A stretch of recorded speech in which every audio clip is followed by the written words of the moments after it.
Jumpa pemirsa, berjumpa kembali di Agro News hari ini. Selain menyajikan beragam berita terkini dan menarik lainnya dari wilayah Malang Raya bersama saya Ilzam, berikut Agro News selengkapnya.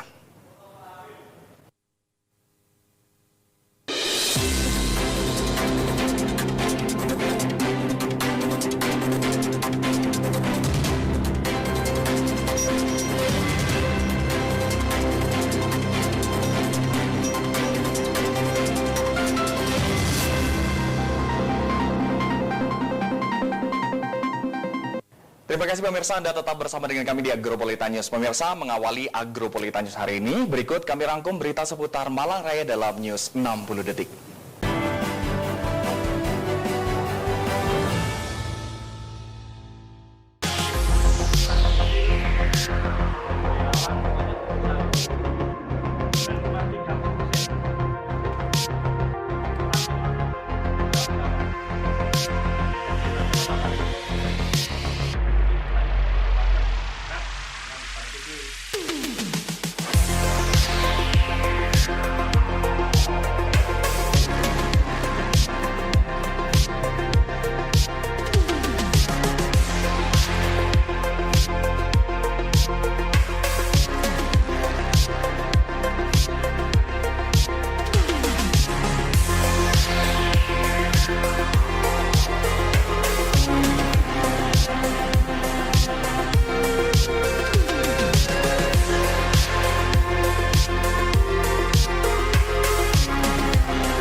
Terima kasih pemirsa, Anda tetap bersama dengan Agropolitan News yang menyajikan berita aktual seputar Malang Raya untuk Anda. Pemirsa, berita pertama, diduga tidak memiliki izin dan meresahkan warga, sebuah rumah dijadikan kantor Bank Plecit atau Bank Harian Bank Desa.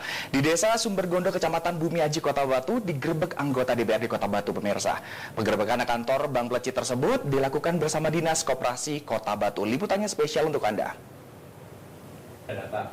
Iya, kamu hari ini sana, Anggota DPRD Kota Batu bersama Dinas Koperasi menggerebek sebuah rumah dijadikan kantor Bank Plecit atau Harian di Desa Sumbergondo, Kecamatan Bumi Aji, Kota Batu. Penggerebekan sempat diabadikan oleh warga.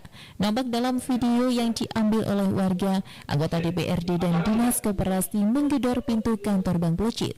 Setelah memasuki rumah yang dijadikan kantor, terlihat salah satu anggota DPRD dari Kota Batu melontarkan nada keras terhadap karyawan Bank Plecit.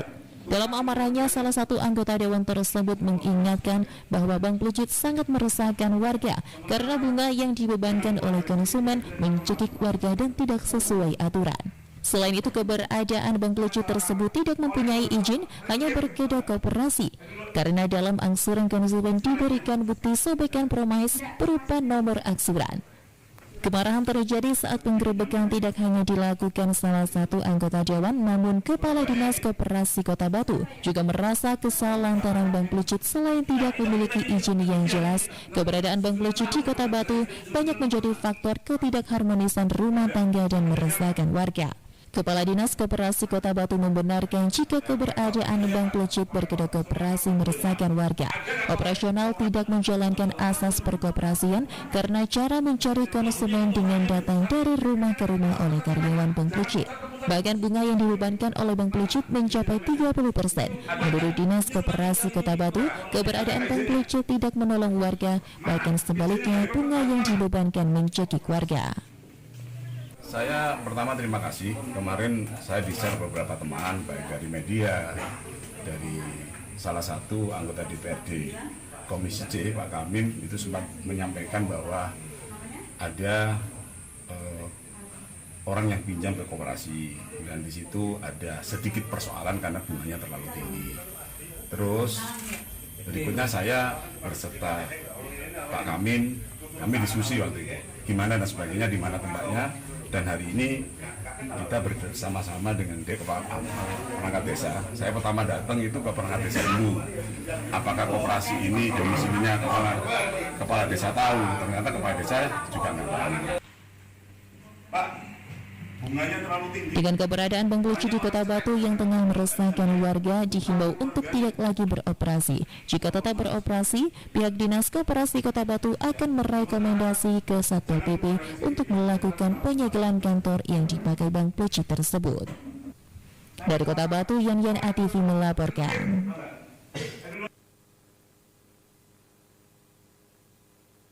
Pemirsa, beralih ke informasi lain, anjloknya harga sawi di pasaran justru membuat para petani merugi. Kini memasuki awal tahun, tepatnya di bulan Januari 2023, harga sawi justru semakin menurun, yaitu Rp1.500 per kilogramnya. Kondisi ini tentu membuat petani mengeluh, padahal di tahun 2022 kemarin, harga sawi masih Rp4.000 per kilogramnya. Informasi lengkapnya untuk Anda pemirsa.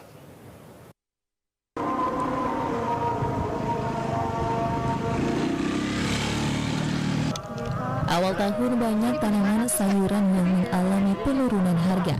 Salah satunya adalah sayuran sawi hijau. Anjloknya harga sawi di pasaran membuat petani merugi.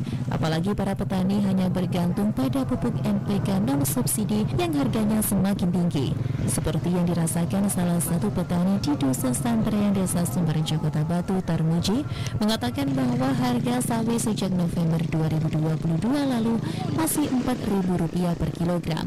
Namun memasuki awal tahun, tepatnya di bulan Januari 2023, harganya justru semakin menurun, yaitu Rp1.500 per kilogramnya. Kondisi ini tentu membuat petani mengeluh. Di samping itu, turunnya harga sayuran sawi tidak sebanding dengan biaya perawatan dan biaya produksi tanaman tersebut. Selain kerugian yang dialami, Tarmuji juga mengaku kesulitan mendapatkan pupuk subsidi bagi tanamannya, yang mengakibatkan pengeluaran untuk membeli pupuk justru lebih banyak, karena petani harus menggunakan pupuk non-subsidi dengan harga yang lebih tinggi. Bisa diprediksi Mbak Daiki. Awal tahun ini malah 1.500. Malah turun. Kayak nopo terus Pak? Betul niku. Bisa siku Mbak. Pemerintah subsidi dianu. Kan kebutuhan pokoknya yang kebanyakan urea. Nggih. Urea enggak keluar.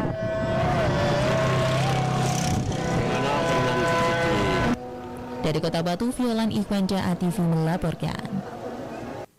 Terima kasih Anda masih bersama dengan kami Agropolita News, namun jangan beranjak dari tempat duduk Anda pemirsa, karena Agropolita News akan segera kembali setelah jeda yang satu ini. Jangan kemana-mana.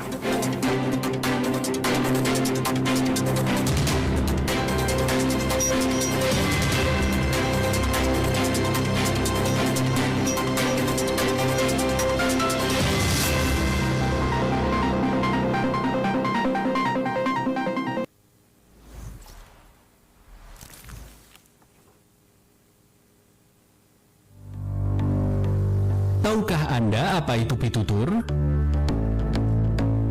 Pitutur dalam bahasa Indonesia disebut nasihat, merupakan sesuatu hal yang berhubungan dengan hal yang baik. Nasihat juga dapat diartikan sebagai teguran, petunjuk, ajaran, pelajaran, ataupun anjuran yang bersifat baik.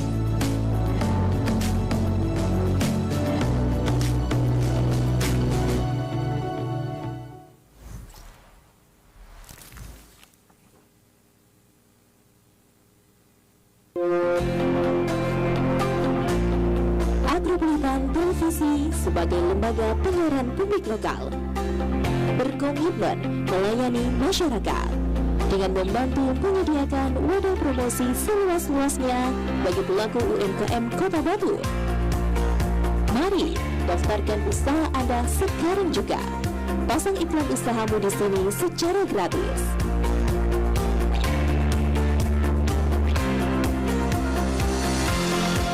Syarat dan ketentuan berlaku.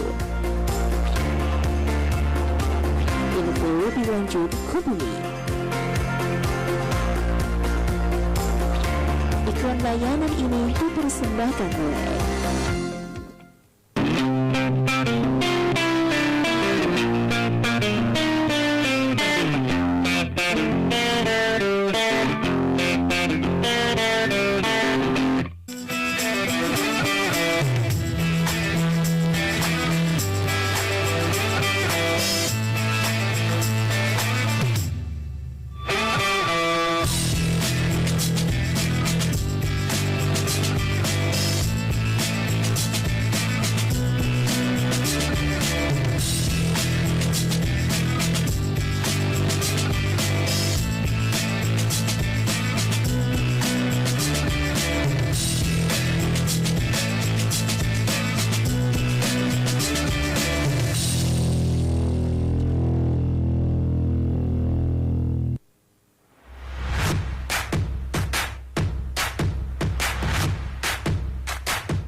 Terima kasih pemirsa, Anda masih bersama dengan Agropolita News. Pemirsa, ekoenzim saat ini dimanfaatkan sebagai salah satu upaya dalam penaikan dan juga penekanan limbah dan sampah di Kota Batu, di mana proses pengenalannya dan pembelajarannya pemanfaatan ekoenzim telah dilakukan di sekolah dasar. Salah satunya yaitu adalah program unggulan yang dilakukan oleh SDN Tulung Rejo 1. Liputannya untuk Anda pemirsa.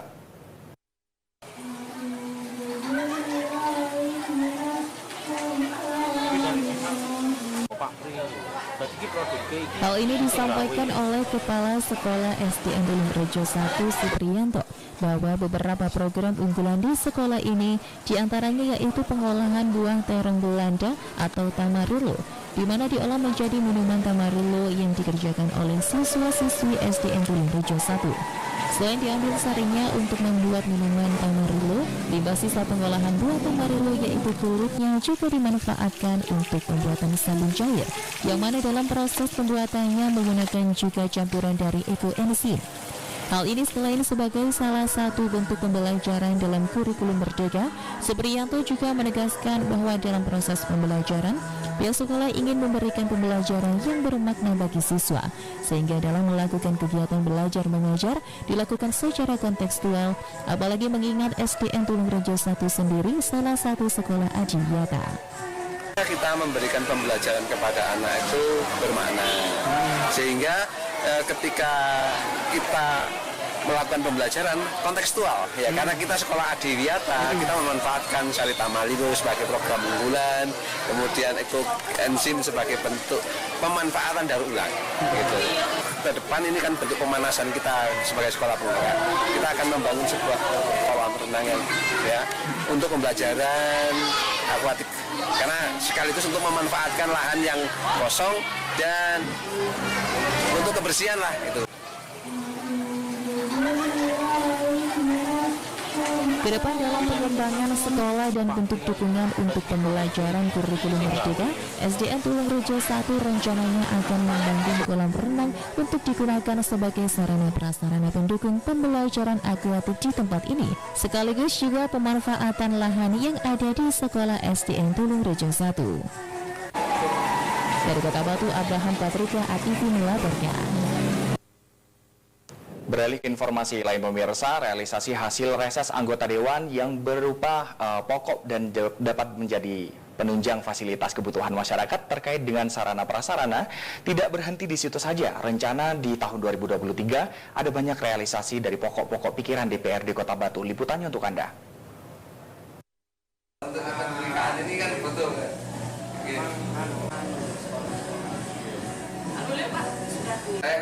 Wakil Ketua 2 DPRD Kota Batu Heli Suyanto menyampaikan bahwa ke depan khususnya di tahun 2023 akan ada banyak realisasi dari pokok-pokok pikiran anggota Dewan, di mana pada waktu dekat sendiri akan ada realisasi alat musik gamelan bagi beberapa sekolah di Kota Batu. Selain itu bukan hanya pokir untuk pembangunan sekolah saja, Heri Suyanto juga menyampaikan bahwa dalam pokir sendiri juga ada realisasi RKP yang merupakan dokumen perencanaan pembangunan. Heri Suyanto menegaskan bahwa pada intinya realisasi dari pokir Dewan terkait dengan pembangunan untuk menunjang sarana dan prasarana sekolah, yaitu agar semua sekolah di Kota Batu jangan sampai terlihat jelek. Dengan ini diharapkan sekolah-sekolah di Kota Batu lebih berkembang dan lebih bagus lagi ke depannya. Kalau tahun 2023 banyak ini. Dalam waktu dekat apa Pak? Dalam waktu dekat ada ini gamelan untuk SD, beberapa SD, RKP juga ada. Ya intinya sekolah di Batu jangan sampai jelek, yang bagus, yang baik. Dari Kota Batu, Abraham Patrika, ATV melaporkan. Pemirsa, Agropolitan News masih memiliki berita aktual yang sangat luar biasa dari Malang Raya. Namun jangan kemana-mana, tetap bersama dengan kami karena kami akan segera kembali setelah jeda iklan yang berikut ini.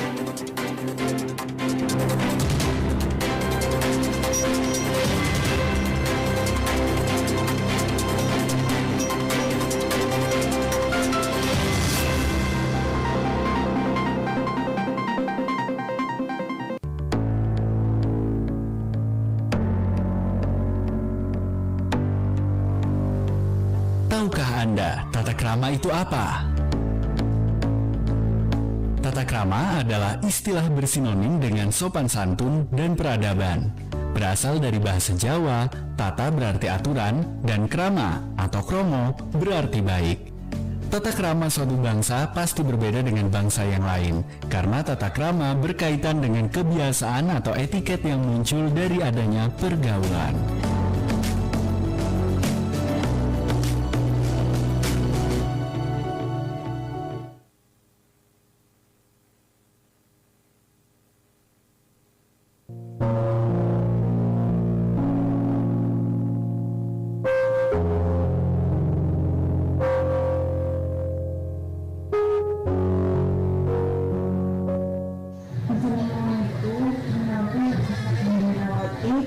Saya selaku ahli urus dari Bapak Kusnawatsa. Kegiatan saya sehari-hari sekarang sebagai tulang punggung merangkap sebagai ibu rumah tangga. Dan sebenarnya harus saya kerjakan sendiri. Mulai dari ambil sayur, jualan di pasar pagi, anak sekolah, bersih-bersih rumah, kemudian saya harus mencukupi semua kebutuhan ketiga anak saya. Pada tanggal 17 Desember itu, dia sebagai tulang punggung harus meninggalkan 3 orang anak yang masih di bangku sekolah dan saya harus menanggung semuanya itu sendiri. Sesuai dari Bapak saya selaku suami saya itu orangnya bekerja keras, ulet, tidak mengalah. Alhamdulillah BPJS Ketenagakerjaan sangat membantu perekonomian saya dari biaya pendidikan yang saya dapatkan 70 juta sampai ke jenjang kuliah maksimal umur 23 tahun. Terima kasih kepada Ibu Wali Kota, Ibu Dewanti, sama paguyuban pasar pagi, semuanya pengurus paguyuban pasar pagi yang sudah membantu saya mulai dari awal hingga akhir pelaksanaan BPJS Ketenagakerjaan.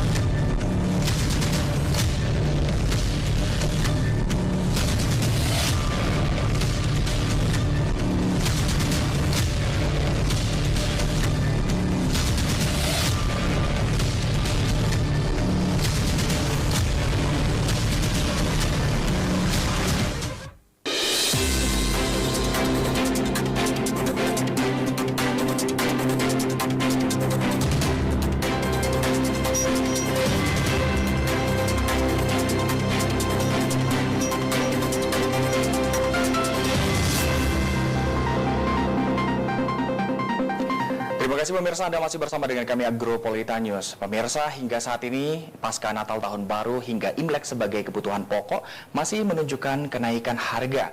Salah satu kebutuhan pokok yang dipastikan ada di dapur adalah telur ayam. Di pasaran sampai saat ini harganya terbilang cukup mahal, berkisar Rp27.000 sampai dengan Rp28.000 per kilogramnya.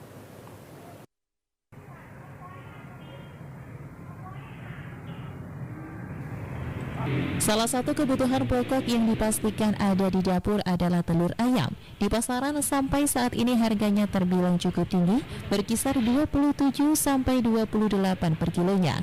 Di tingkat peternak, harga pokok penjualan hingga mendekati akhir bulan Januari 2023 terbilang cukup tinggi, berkisar Rp240.000 sampai Rp250.000 per peti dengan berat 10 kg.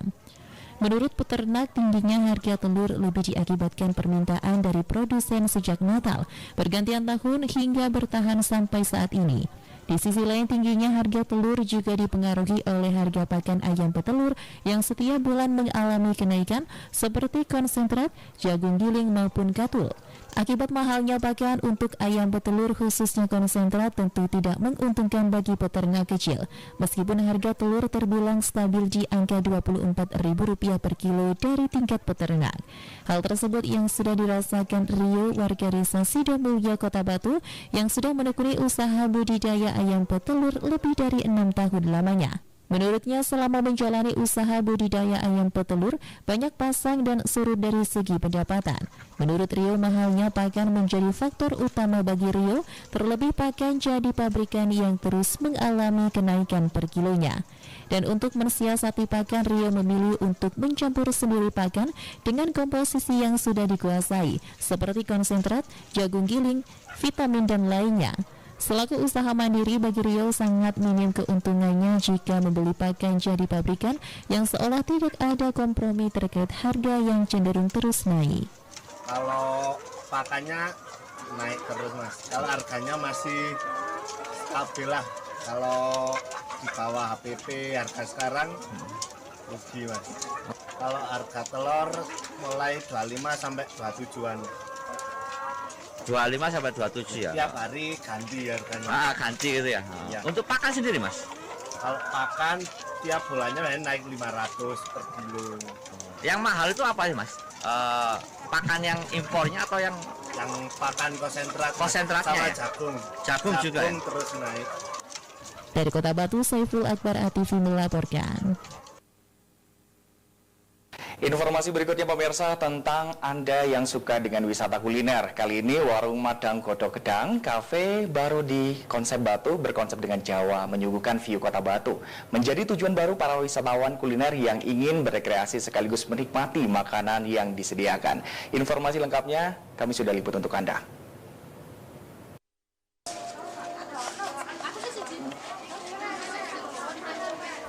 Kota Batu menawarkan sejumlah warung makan yang menarik untuk dikunjungi. Selain menjadi tujuan para wisatawan untuk rekreasi atau menghilangkan penat, berkunjung ke tempat wisata bisa mampir ke warung atau kafe yang ada di Kota Batu. Kafe baru yang ada di Jalan Sultan Hasan Halim Sisir Kota Batu yaitu Warung Madang Godang Gedang yang mempunyai konsep rumah makan Jawa. Terlihat dengan desain yang sangat instagramable dengan bentuknya semi outdoor dikelilingi pemandangan sawah yang sangat indah. Dengan lokasi yang tak jauh dari pusat kota, hanya menempuh waktu 4-5 menit dari alun-alun Kota Batu. Warung Madang Godang Gedang ini buka setiap hari mulai dari pukul 10 pagi hingga pukul 10 malam. Harapan Ismu Hadis selaku penanggung jawab operasional Warung Madang Godang Gedang, warung makan ini bisa menjadi tempat yang layak untuk healing bersama keluarga dan cocok untuk anak-anak serta menyediakan parkir yang luas juga nyaman untuk liburan bersama. Alhamdulillah untuk hari ini kita bisa berbagi berbuka bersama anak-anak panti Darus Saadah yang berjumlah sekitar 47. Alhamdulillah, insya Allah berjalan lancar. Mudah-mudahan ini semua merupakan langkah pertama kita mengawali usaha ini. Mudah-mudahan Allah memberkahi. Berbagai macam menu yang ada di warung Madang Godong Gedang, mulai dari makanan ringan, snack, dan minuman yang tentunya masih dengan harga yang terjangkau. Ada beberapa makanan dan minuman khas dari warung Madang Godong Gedang ini, yaitu ada wedang uwu dan juga nasi goreng WMGG. Dari Kota Wisata Batu, Vicky ATV melaporkan. Terima kasih pemirsa, tetap bersama dengan kami Agropolitan News karena Agropolitan News akan kembali setelah jeda iklan berikut ini. Jangan kemana-mana.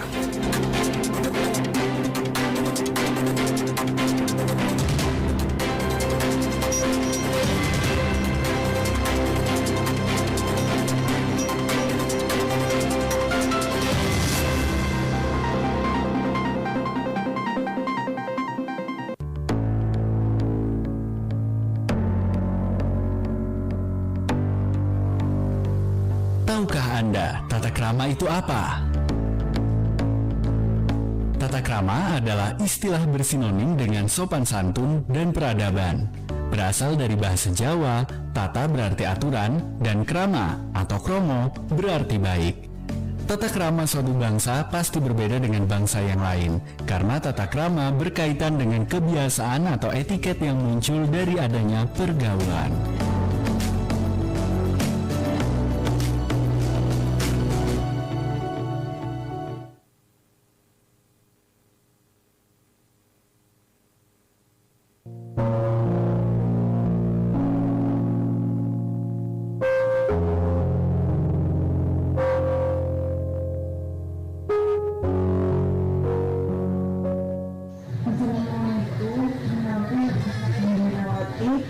Selaku ahli waris dari Bapak Busmawatsa.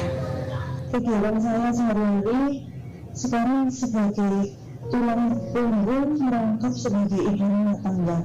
Dan sebenarnya saya kerjakan sendiri, mulai dari ambil sayur, jualan di pasar pagi, anak sekolah, bersih-bersih rumah, kemudian saya harus mencukupi semua kebutuhan ketiga anak saya.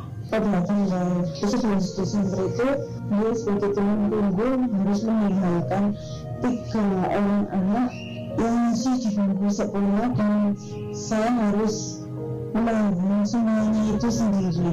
Sosok dari Bapak suami saya selaku suami saya itu orangnya bekerja keras, ulet, tidak mengalah.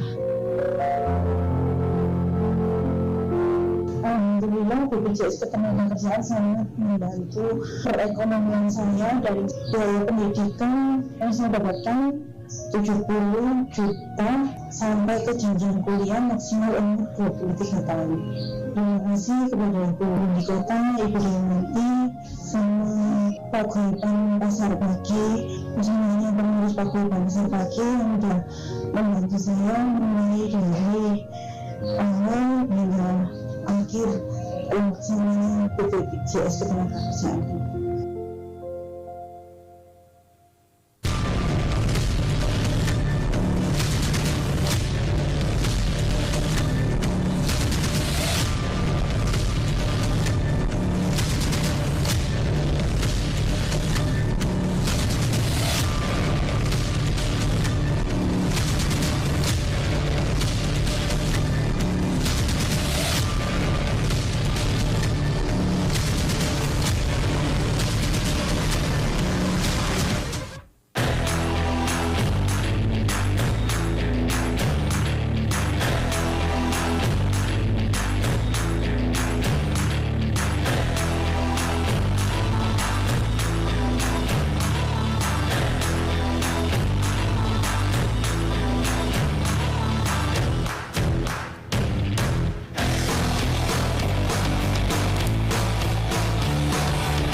Anda kembali masih bersama dengan Agropolita News pemirsa. Pemirsa, berita berikutnya, setiap kota pasti memiliki keunikan dan perbedaan masing-masing, ciri khas atau apapun yang membedakan dengan kota lain.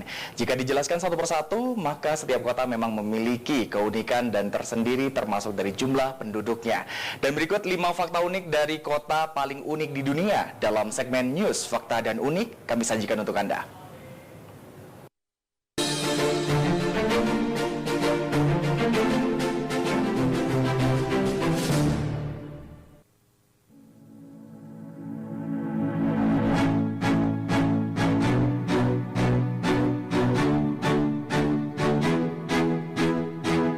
Pemirsa, fakta dan unik.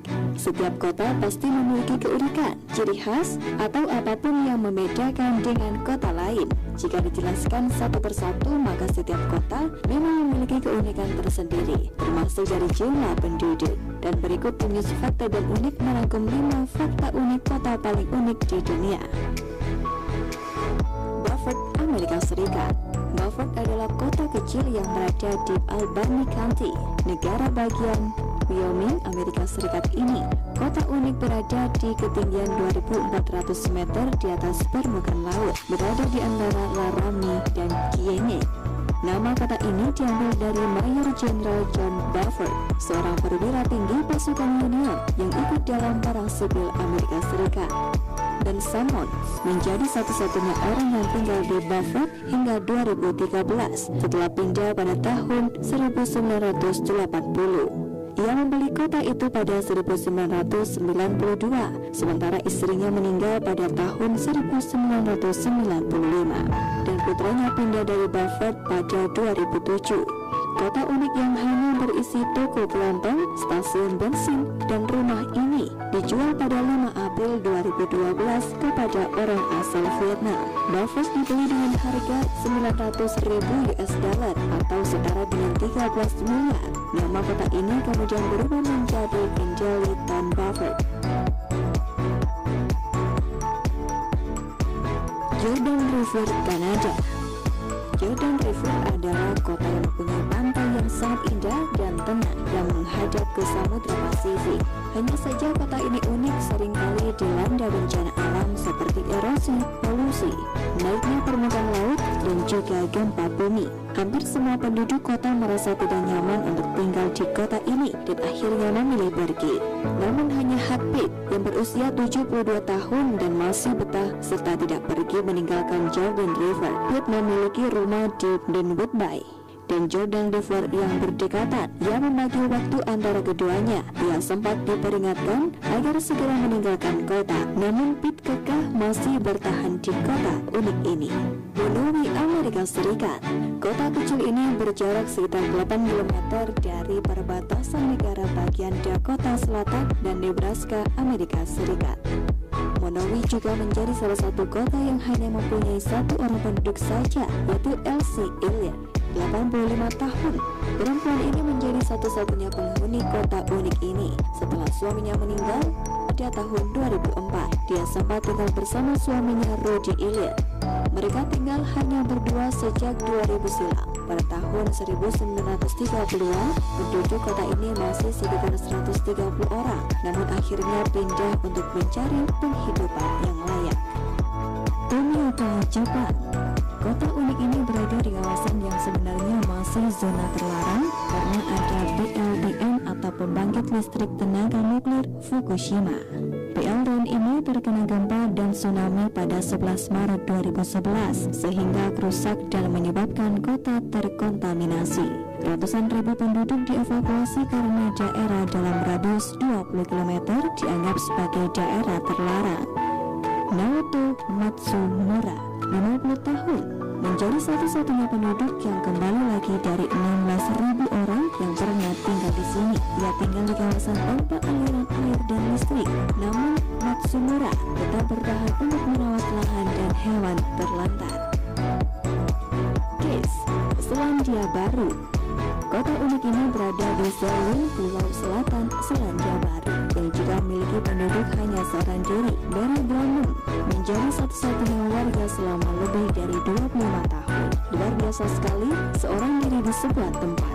Awalnya dia mendapatkan pekerjaan di kota ini dan sempat tinggal selama 2 tahun di perusahaan kereta Kiwiril. Ia memiliki tanggung jawab untuk menjaga lintasan rel yang menghubungkan Christchurch dan Greymouth. Dia memiliki tanggung jawab untuk menjaga lintasan rel yang menghubungkan Christchurch dan Greymouth. Drummond menetap di kota unik ini selama 25 tahun dan menjadi satu-satunya penduduk kota tersebut. Pernahkah Anda membayangkan seorang diri dalam jangka waktu lama di sebuah tempat seperti orang-orang tadi? Sepertinya mereka yang berani tinggal seorang diri dan memang unik karena betah tinggal tanpa memiliki tetangga. Pemirsa, itulah tadi fakta unik kota-kota paling unik di dunia versi News Fakta dan Unik. Pemirsa, usai jeda kami akan kembali menyuguhkan fakta dan unik menarik lainnya. Tetap saksikan News Fakta dan Unik.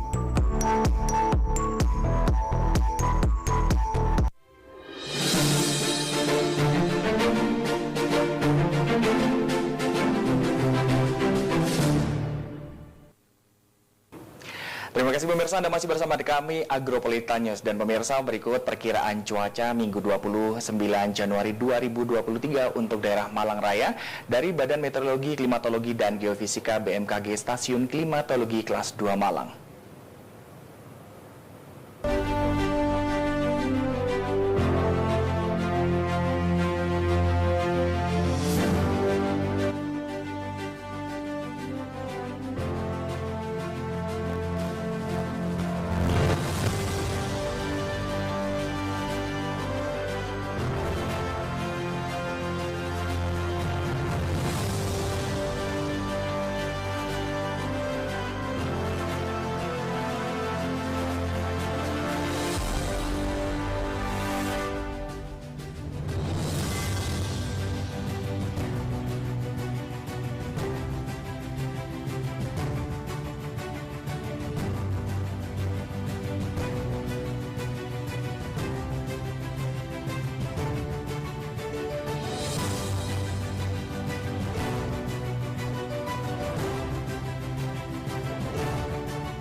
Terima kasih pemirsa, informasi tersebut sekaligus menutup perjumpaan kita di Agropolitan News edisi hari ini. Malang dan Batu saat ini sedang hujan, kami berharap Anda selalu menjaga kesehatan. Nantikan informasi menarik lainnya dari Agropolitan News esok hari di jam yang sama. Dan saya Ilza, mewakili kerabat kerja yang bertugas, mengucapkan terima kasih.